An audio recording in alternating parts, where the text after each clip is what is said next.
Saudara yang kasih dalam Tuhan, belakangan ini di WA saya, di handphone saya dan juga saya sering ngobrol, bicara dengan teman-teman, rekan sepelayanan, teman-teman hamba Tuhan, juga bukan yang hamba Tuhan.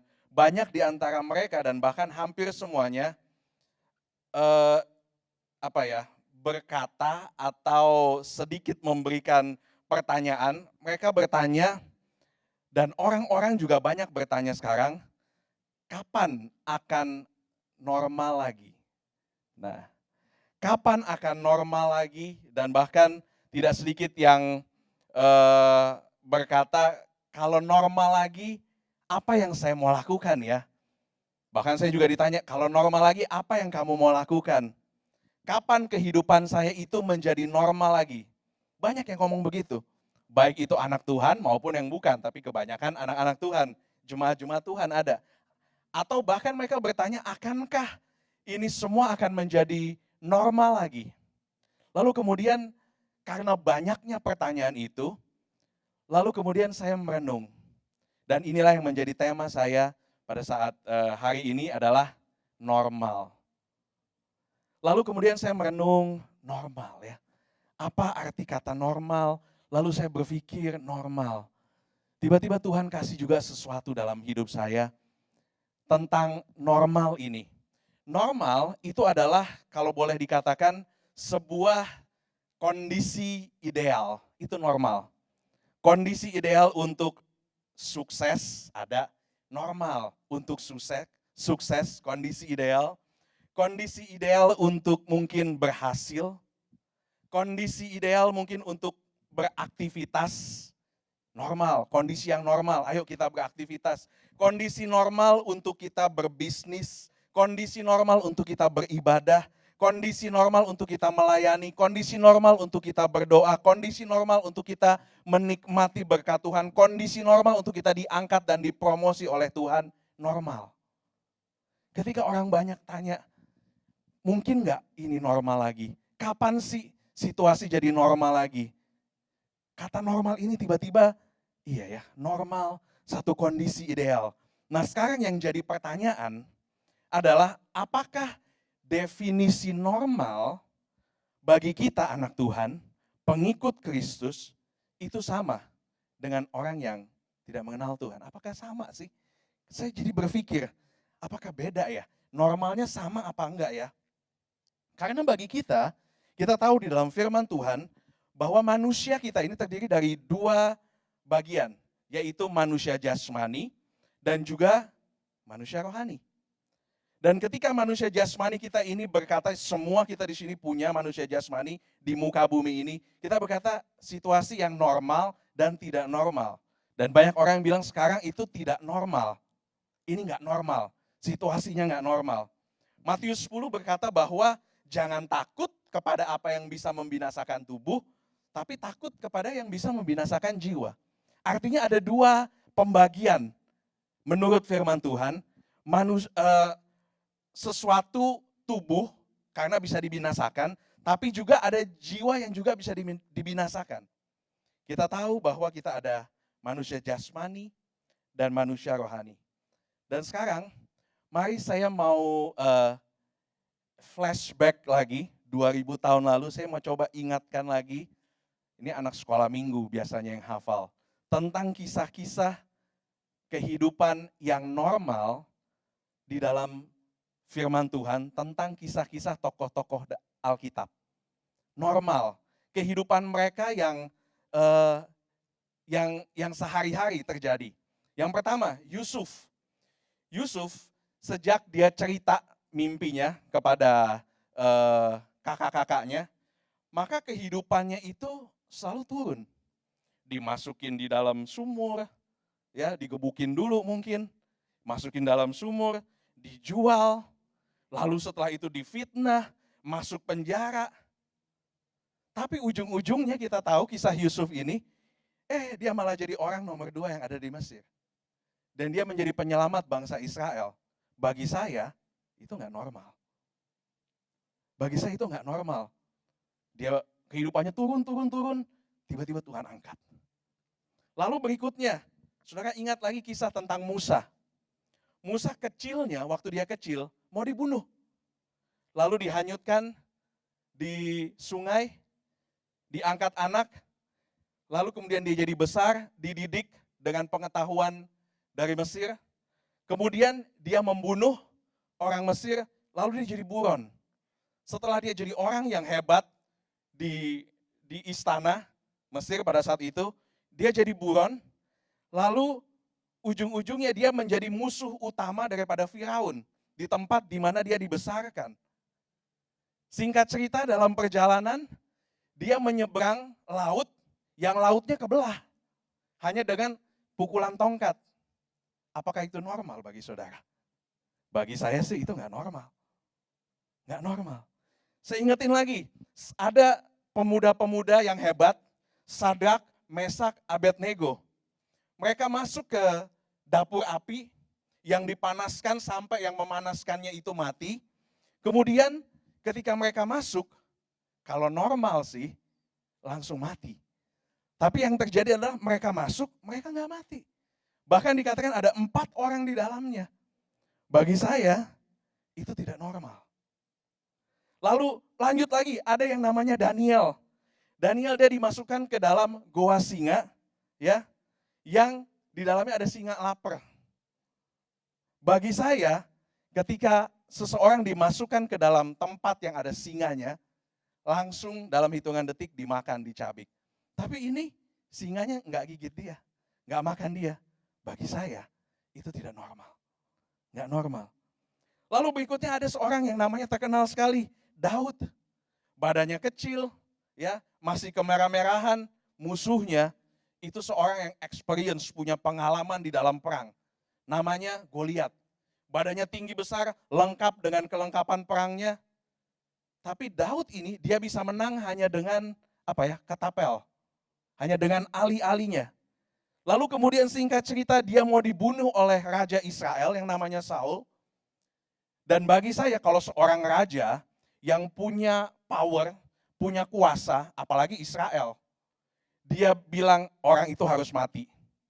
Pasti dia punya pasukan-pasukan rahasia mungkin yang dengan gampangnya bisa dibunuh. Tapi apa yang terjadi?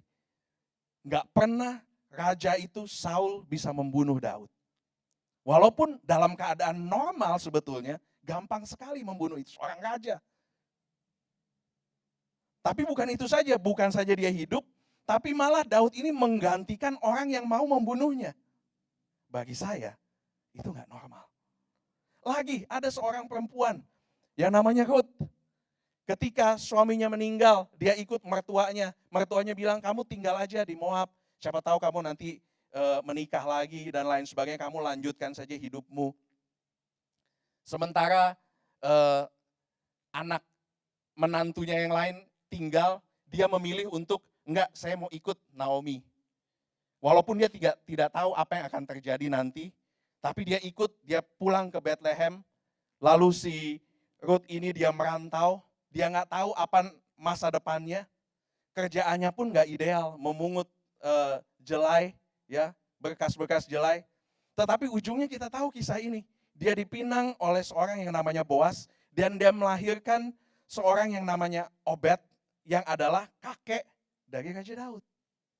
Bagi saya ini nggak normal. Dan kalau saya mau baca lagi, ada begitu banyak kisah-kisah perjalanan tokoh-tokoh Alkitab yang jauh dari kata normal.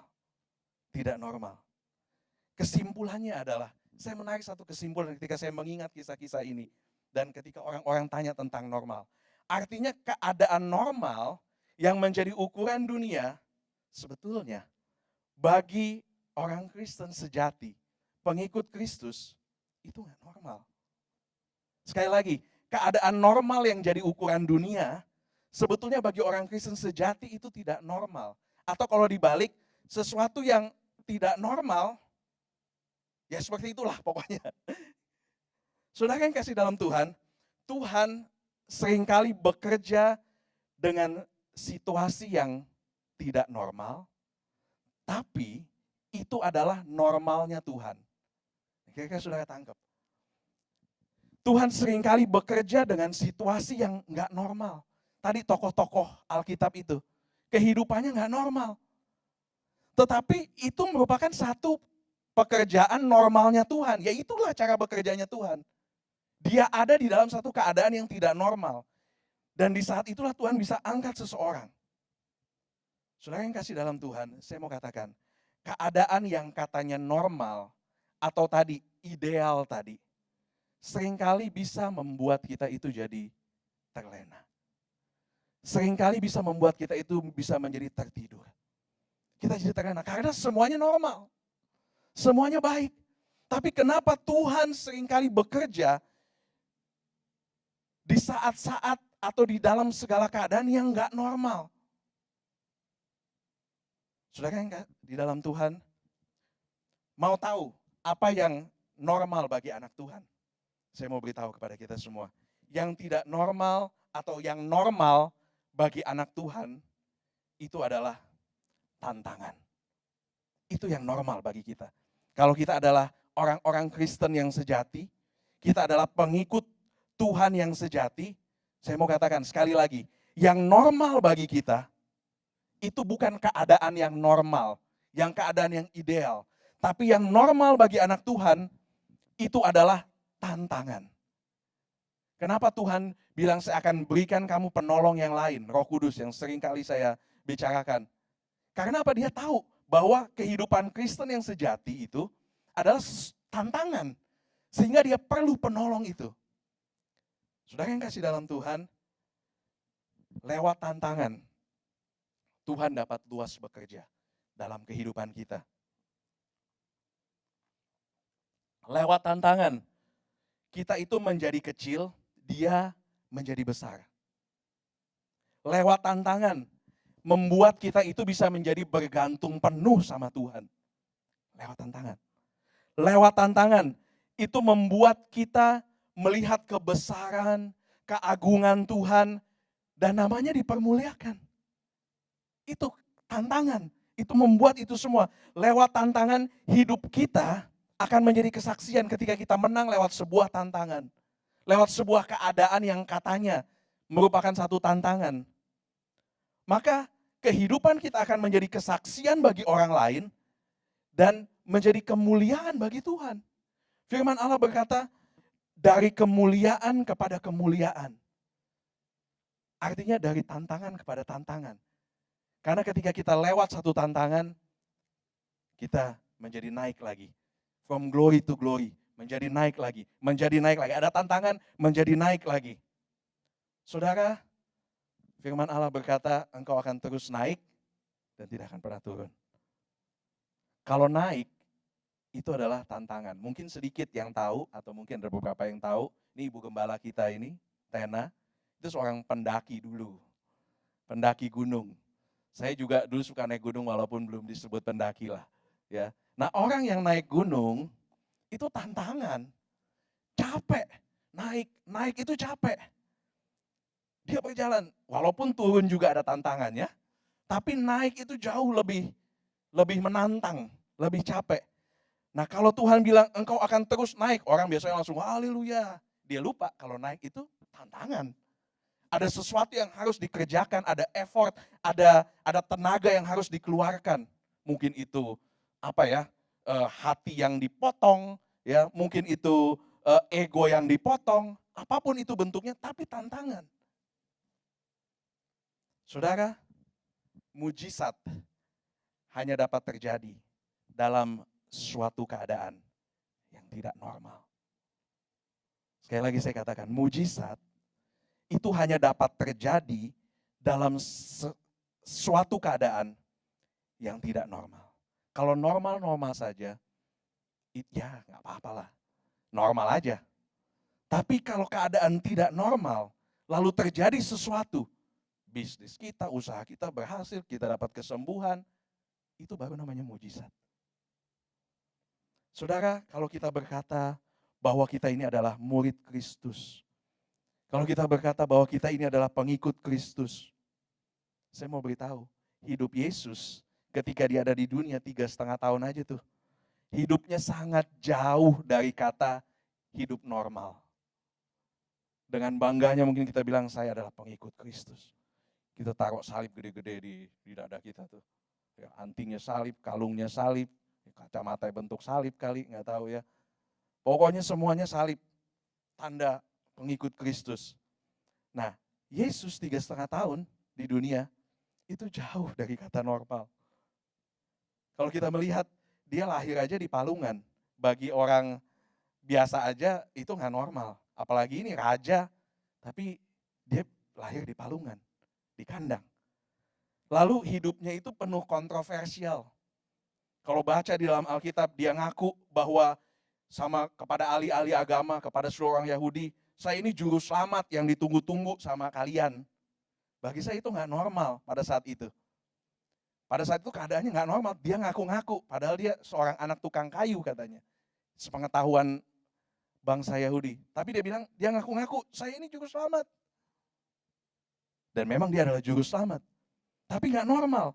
Lalu dia mengatakan dia akan membangun bait Allah dalam 3 hari. Di saat untuk bangun bait Allah, dalam ukuran normal itu 50 tahun. Dalam 3 hari saya bangun, bagi saya itu nggak normal. Dia kasih makan 5.000 orang dengan 5 roti, 2 ikan. Nggak normal. Dia menyembuhkan orang di hari Sabat yang normalnya hari Sabat nggak boleh ngapa-ngapain, tapi dia menyembuhkan orang, nggak normal. Apa yang Yesus lakukan? Nggak normal. Dalam ukuran kacamata dunia. Saudara, Yohanes 15 ayat 19. Mari kita baca firman Tuhan. Yohanes 15 ayat 19 berkata demikian.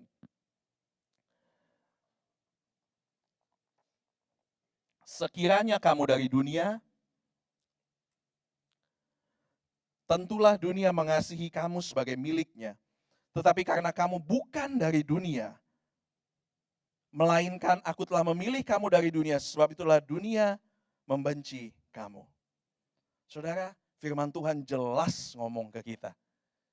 Jelas berkata kepada kita, kita bukan dari dunia. Ketika kita lahir baru, kita ini menjadi satu ciptaan baru. Ketika kita menerima Tuhan Yesus, kita menjadi satu ciptaan baru. Sehingga apa yang normal bagi dunia itu jadi gak berlaku. Karena kita menjadi ciptaan baru. Kita menjadi warga kerajaan surga. Kita tidak berjalan menurut cara pandang normalnya dunia. Cara pandang kita itu jadi berbeda. Saudara, kalau saya lepas kacamata, ya, saya baca itu agak gak normal. Tapi ketika saya pakai kacamata, baca jadi lebih clear. Nah saudara, kita butuh lensa surgawi untuk melihat segala keadaan itu yang tidak normal menjadi normal. Untuk membaca. Saudara yang kasih dalam Tuhan, kita butuh lensa surgawi. Untuk kita bisa melihat keadaan yang tidak normal menjadi normal dalam ukuran kita sebagai ciptaan baru, sebagai anak Tuhan, sebagai pengikut Kristus. Nah sekarang, yang jadi pertanyaan, bagaimana cara kita melihat sesuatu yang baru itu? Lensa surgawi itu. Dan bagaimana kita bisa melihat itu semua menjadi normal, segala sesuatu tidak normal. Dan saya mau katakan, bagaimana cara kita melihat sesuatu, itu mempengaruhi cara kita berlaku. Sekali lagi, bagaimana cara kita melihat sesuatu, itu mempengaruhi cara kita berlaku. Bagaimana memahami konsep normal versinya Tuhan. Roma 12 ayat yang kedua. Mari buka Alkitab bersama-sama dengan saya. Roma 12 ayat yang kedua dan ketiga. Saya bacakan. Janganlah kamu menjadi serupa dengan dunia ini, tetapi berubah oleh pembaharuan budimu, sehingga kamu dapat membedakan. Nah ini dia, ya. Gimana sih kita bisa membedakan kehendak Allah yang normal itu? Sehingga kamu dapat membedakan manakah kehendak Allah, apa yang baik dan yang berkenan kepada Allah. Timbul pertanyaan, bagaimana sih cara membedakan kehendak Allah dan kehendak kita atau kehendak yang lain? Kehendak Allah itu adalah suara Tuhan ya dalam kehidupan kita. Itu kehendak Allah, suara Tuhan. Apa yang Tuhan mau, ya, apa yang Tuhan mau buat dalam situasi ini, sehingga kita bisa merasa normal. Bagaimana cara membedakannya? Yang pertama, cara mengenal suara Tuhan itu simple sekali. Ada banyak orang yang suka tanya sama saya, Pak, gimana sih cara kenal suara Tuhan? Gimana sih cara supaya saya bisa dengar suara Tuhan? Itu simple banget. Cara mengenal suara Tuhan adalah kenal Tuhannya. Itu aja sih. Nggak ada jalan pintas lain. Nggak ada shortcut lain, mau baca buku ini, mau ini, apa. Kenal Tuhannya. Kenal Tuhan ini yang kayak gimana sih? Kenal Tuhannya secara pribadi. Kalau kita kenal Tuhan secara pribadi, kita bisa dengan gampang mengenal suaranya. Ayub 42 ayat yang kelima, dia berkata Ayub bilang, dari kata orang saja aku mengenal engkau dulunya. Tetapi sekarang mataku sendiri melihat engkau, mengenal engkau. Waktu keadaannya masih normal, dia hanya dengar Tuhan, dia hanya mengalami Tuhan dari kata orang. Mungkin kalau zaman sekarang dari kata buku, dari kata pendeta, dari kata tetangga, dari kata teman care. Tapi kemudian ketika dia alami satu keadaan yang tidak normal dalam kehidupannya. Ayub tahu kisahnya ya. Semua diambil darinya atas seizin Tuhan. Maka dikatakan, tetapi sekarang mataku sendiri. Dia mulai kenal secara pribadi Tuhan. Jadi yang pertama, cara mengenal suara Tuhan itu simple. Kenal Tuhannya. Kenal Tuhan kita. Yang kedua, firman Tuhan bilang tadi, ayat yang ke-2 tadi, berubah oleh pembaharuan budi. Pembaharuan budimu itu apa sih? Dalam bahasa Inggris itu mind, pikiran. Ya. Kita harus berubah di dalam pemikiran kita. Cara pandang kita. Caranya adalah, nah sekarang kita lebih banyak ada di rumah ya. Kita lebih banyak tinggal di rumah.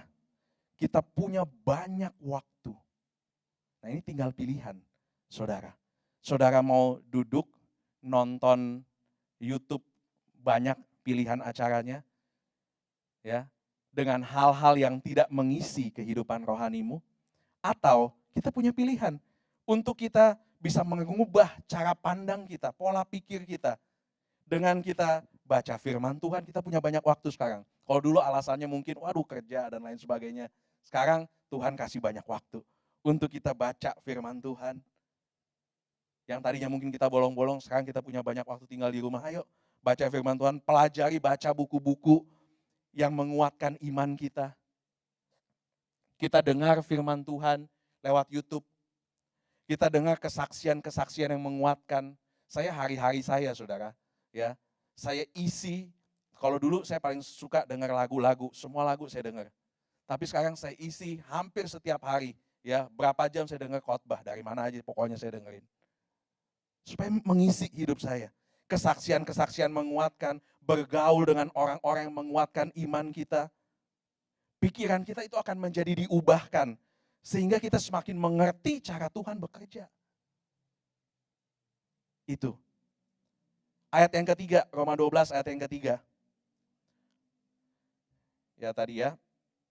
Berdasarkan kasih karunia yang dianugerahkan kepadaku, aku berkata kepada setiap orang di antara kamu, janganlah kamu memikirkan hal-hal yang lebih tinggi dari apa yang patut kamu pikirkan. Ini apa sih? Memikirkan hal yang lebih tinggi dari apa yang patut kamu pikirkan. Sesuatu yang belum terjadi. Sesuatu yang belum tentu terjadi. Kadang-kadang kita suka overthink, suka mikirnya tuh kelebihan. Apalagi sekarang, ya, kita lihat, wah kapan berakhirnya, kapan ini jadi normal lagi, nanti begini, kita overthink. Firman Tuhan bilang, jangan memikirkan sesuatu yang lebih tinggi dari apa yang patut kamu pikirkan. Tetapi, hendaklah kamu berpikir begitu rupa, sehingga kamu menguasai diri menurut ukuran iman yang dikaruniakan Allah.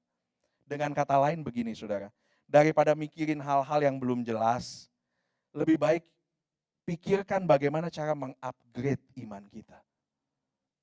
Bagaimana cara supaya iman kita itu menjadi lebih kuat, semakin besar. Sehingga Tuhan Allah itu luas bekerja dalam kehidupan kita.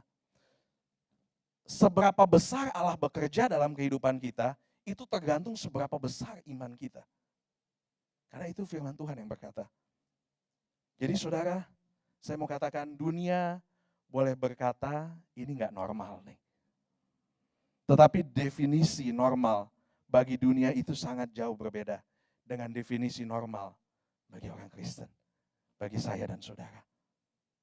Saudara yang kasih dalam Tuhan, apabila ada hal-hal yang saudara rasa itu tidak normal, situasi yang nggak normal, pekerjaan yang nggak normal, pendidikan yang tidak normal, kesehatan yang tidak normal, dan lain-lain saudara sebutkan. Saya mau katakan itu adalah normal bagi anak Tuhan. Bagi Tuhan, untuk Dia akan menyatakan kebesarannya, dan normal bagi kita untuk menikmati kasih Tuhan dan penyertaan Tuhan dalam hidup kita. Dan saya mau katakan dengan tegas pada saat hari ini, dimanapun saudara berada, bersama siapa saudara menonton ibadah online ini, ketidaknormalan adalah hal yang normal dalam kehidupan Kristen, anak-anak Tuhan. Ketika orang-orang tanya sama saya, ngobrol, nyeletuk, kapan ini normal lagi? Saya duduk merenung, normal. Apa arti kata normal? Lalu tiba-tiba Tuhan kasih ini ke dalam saya. Ketidaknormalan itu adalah hal yang normal dalam kehidupanmu. Tuhan itu bekerja. Tuhan banyak kali melakukan pekerjaannya dalam keadaan yang tidak normal. Dan di saat-saat seperti ini, di saat kita pikir nggak normal, pendidikannya lagi nggak normal nih, keuangan saya lagi nggak normal nih, karena keadaan ini. Tapi itu adalah normal bagi Tuhan, untuk ini saatnya Dia tolong saudara.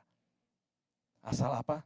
Tadi kita berubah pembaharuan budi kita kenal Tuhan sehingga kita tahu kemana Tuhan berpikir, kemana Tuhan mau membawa kita, kemana Tuhan, apa yang Tuhan ngomong dalam hidup kita. Percayalah, tokoh-tokoh Alkitab yang tadi begitu banyak, kalau saudara baca lagi di rumah Alkitab ini, ya, ada begitu banyak kejadian-kejadian yang tidak normal. Tetapi justru di saat ketidaknormalan itulah Allah bekerja. Itu normal bagi Tuhan. Sekali lagi saya katakan, ketidaknormalan itu adalah hal yang normal bagi saya dan saudara. Karena kita adalah anak-anak Tuhan. Mari kita tutup Alkitab kita. Kita mau sembah Tuhan.